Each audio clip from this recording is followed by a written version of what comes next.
नमस्कार दोस्तों, क्लेवर नेता में आपका स्वागत है।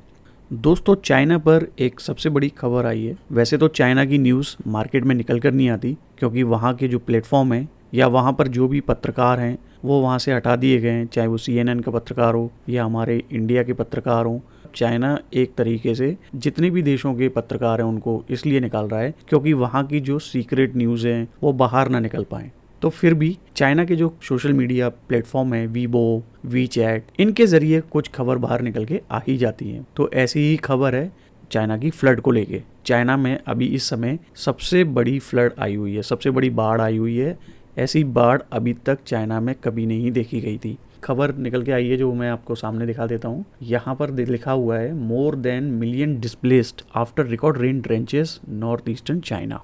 तो आप देख सकते हो ये CNN की खबर है, इन्होंने ये प्रकाशित की है। तो यहाँ पर इतना ज़्यादा लॉस हुआ है चाइना को। और दूसरी हम देखें, अगर दूसरे चैनल की भी बात करें, चाइनीज़ न्यूज़ का ये चैनल है, यहाँ पे ये खबर दे रहा है, China sends in troops to 45 flood defences. इतनी बड़ी वहाँ पर चाइना के अंदर इतनी ज़्यादा बाढ़ आ चुकी है, आर्मी को वहाँ पर लगाना पड़ा है डिफेंसेस के लिए, एवैक्यूएट करने के लिए रेजिडेंट जो वहाँ पे फंसे हुए हैं। कितनी इंटेंसिटी है जो बाढ़ आई हुई है। जो खेती उत्पादन करने वाले जो राज्य हैं, बीजिंग के पास की बात करें, क्योंकि ये जो बाढ़ आई है ये बीजिंग के पास वाली सिटीज़ में आई है। एरिया है उनका, वो राइस प्रोडक्शन के लिए जाना जाता है। और अगर ऐसी जगह पर बाढ़ आ जाती है जहाँ पे वो राइस का प्रोडक्शन हो रहा है या ग्रेन्स की खेती थी, तो राइस की कमी तो चाइना को होने वाली है। और आपको एक बात बता देते हैं, राइस के कंजप्शन की अगर बात की जाए तो वर्ल्ड का सबसे नंबर 1 देश कौन सा है? गैस कीजिए आप। अगर हम आपको बताएं, एक वेबसाइट है स्टैटिस्टा, उसके आप देखिए, स्टैटिस्टा पे जाके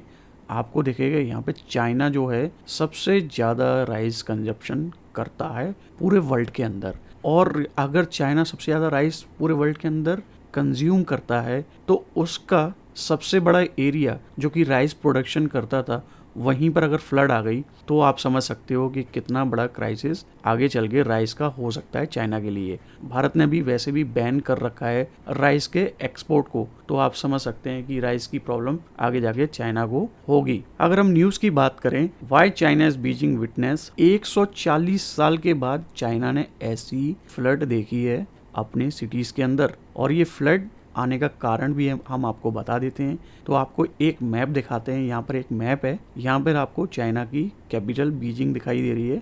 और बीजिंग के जो पास में जितनी भी ये जो जगह है, जितनी भी सिटीज़ हैं बीजिंग के पास वाली, उनको अपन बोलते हैं हे रिवर बेसिन। आप यहाँ देख सकते हो, ये लिखा हुआ है। तो यहाँ पर क्या हुआ कि एक तो यहाँ पर सबसे ज़्यादा झीलें हैं, रिवर्स हैं बीजिंग के पास के एरिया में। जो चाइना की जो पब्लिक है उसका रिएक्शन क्या आ रहा है यहाँ पे देखने में हम आपको बताते हैं। Anger in China over flooding of town to save Beijing. वहाँ के लोगों का कहना है जो अपनी कैपिटल को बचाने के लिए जो उसके पास के एरियाज़ हैं उनमें बाढ़ ला दी है।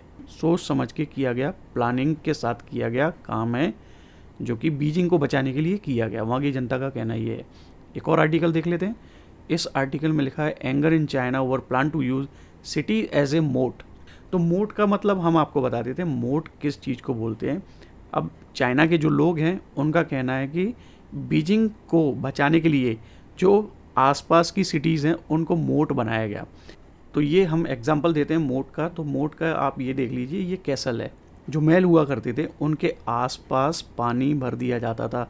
मान लीजिए कोई भी यहाँ पर आक्रमण करने के लिए आता है तो उससे बचने के लिए जो महल है उसके चारों तरफ पानी भर दिया जाता था, जिससे कि महल पे कोई डायरेक्ट अटैक ना कर सके। अगर महल पे डायरेक्ट अटैक करना है तो उनको यहाँ पर ब्रिज बनाना पड़ेगा, तो उनके पास पर्याप्त टाइम रहता है जिससे वो अपने महल को बचा सकें।